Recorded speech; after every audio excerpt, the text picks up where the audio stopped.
Fire and brimstone, cold as hell, on top of mountains, miles above the sea, winding roads lead through fallen trees on barren slopes. Stood alone in vapors of sulfur, fields of cracks, held together by calcified crusts. The dead stood tall, though I know not what for. Then light hits the veils, rising from gazers, and the battle ensues. The sun slashes and slits, and only the scrupulous notice the wounds. But where's my transcendence? Oh, how do I get down from here?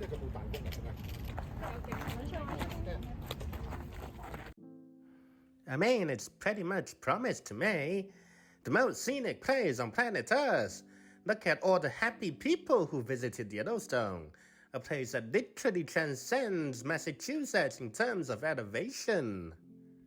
And after a year of loneliness, self-doubt, stress, and disillusion, I need transcendence. Oh, and I also need money because I can't afford renting a car and going for a road trip. So I had to join a tour group. Everything you'll see is me trying my darndest to take down footage in a tour group.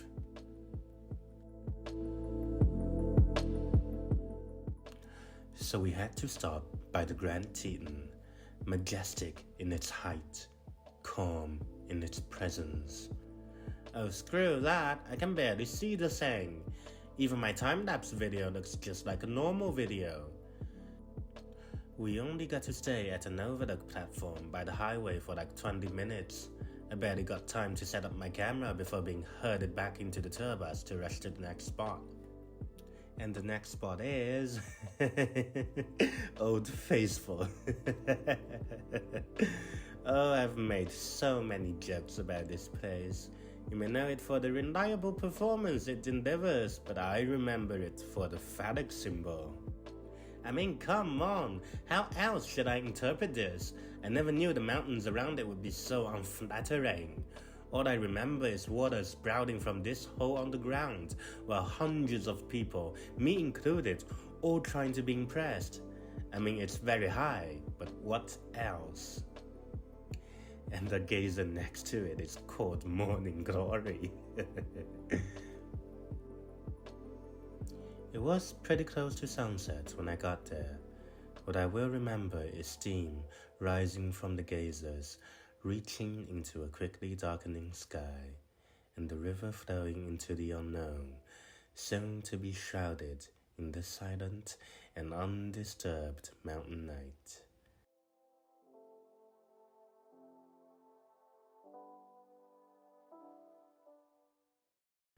I don't think I found transcendence from the reliable squirter.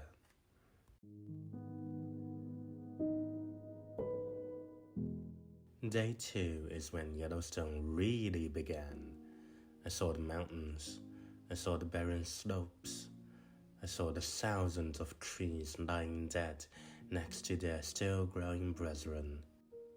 I saw the creek right by the road suddenly dropped into a canyon, and the bus suddenly driving on a cliffside. I wondered, what was above the trees? What would I look like from above the trees?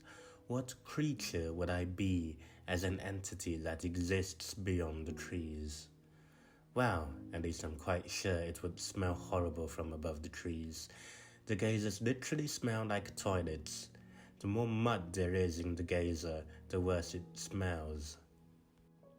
And very soon, I just got bored of the geysers. I mean, they're all just round pots of water on the ground. Some have more vapor above it than others. That's it. But what's not boring is all the death. Water dies as it drops hundreds of feet into the bottom of a canyon.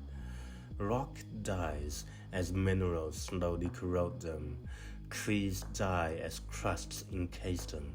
A cruel punishment for being born in the wrong place on this vast, vast earth. And holy is it amazing to look at. The water, the rocks, the trees, the shapes these corpses form surpass my vocabulary. They stack on top of each other. They stretch in different colors. They stand still. They fall over. They split. They collide. They elevate, each of them making a statement as they die, so that millions of years after their passing, I still get to stand here interpreting the mind behind nature.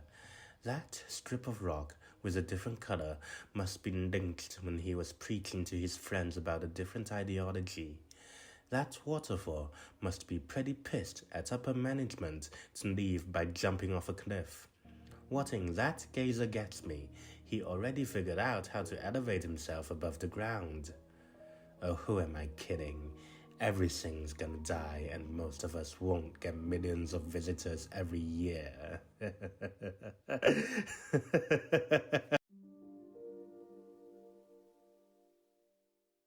Oh, God. Living inside Yellowstone sounds so romantic, doesn't it? Away from all the urban hassle, one night under the stars, but no one said no cell phone reception. Call me a disenfranchised millennial, but who can really live without internet?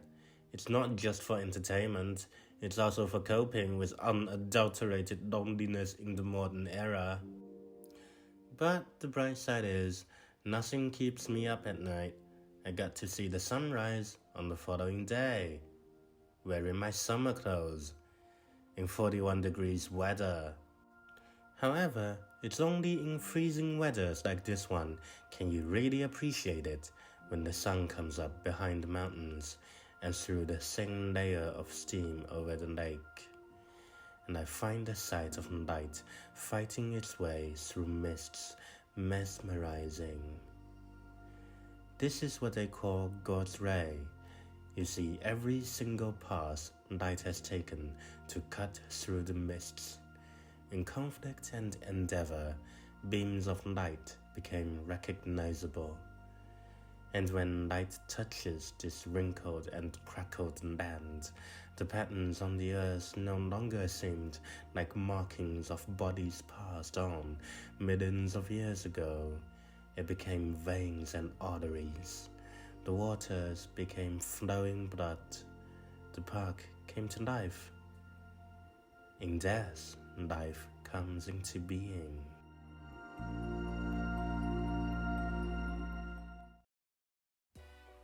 So, did I find transcendence?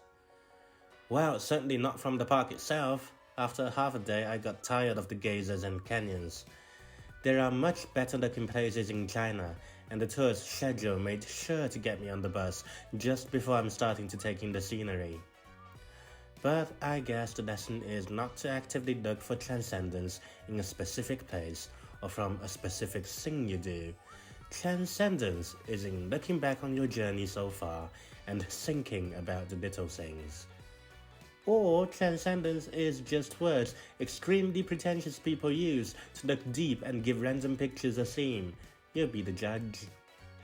But I can tell you this, if you're going to Yellowstone, rent a car or drive there yourself. Don't follow a tour group. Oh, and if you can't afford a car or don't have a friend to take care of the long drive with you, then sorry, I guess transcendence is just not for you. You don't deserve spiritual enlightenment as a broke-ass. Go back to work.